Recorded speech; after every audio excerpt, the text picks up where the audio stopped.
კონფერენციაზე საქართველოს პრემიერ-მინისტრმა ბრძანა, რომ ევროკავშირი და რუსეთი აუცილებლად შეთანხმდებიან და მოილაპარაკებენ უკრაინასთან დაკავშირებით, არამც არანაირი საქმე რუსეთისა არ არის მოლაპარაკება უკრაინის მომავალზე, ისე როგორც არანაირი საქმე რუსეთისა არ არის მოლაპარაკება საქართველოს მომავალზე.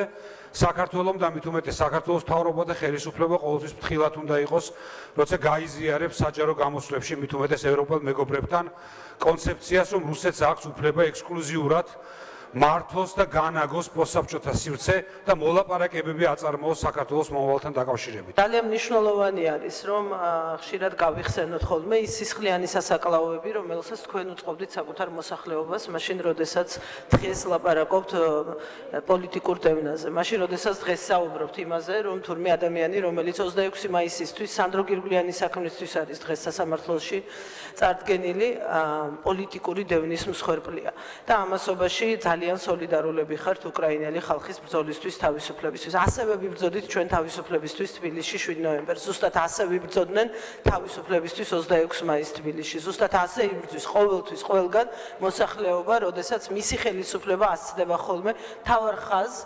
პუტინის ფავორიტების მხარდამხარ მებრძოლობა 26 მაისს და აგრეთვე გრუს სპეცნაზის შემოსვლაზე მეოცნებეობა შეფასებული არის და გათანაბრებული არის უკრაინელი ხალხის ბრძოლასთან თავისუფლებისათვის. ქალბატონ თინა ვინჩ კრილნიკოვის და გეორგიანის პოლიტპატიმრობა დაამოწმა, მე არ ვფიქრობ, რომ მას აქვს ძალიან მაღალი მორალური უფლება, რომ ილაპარაკოს ამაზე და კიდევავლოს გარკვეული პარალელები.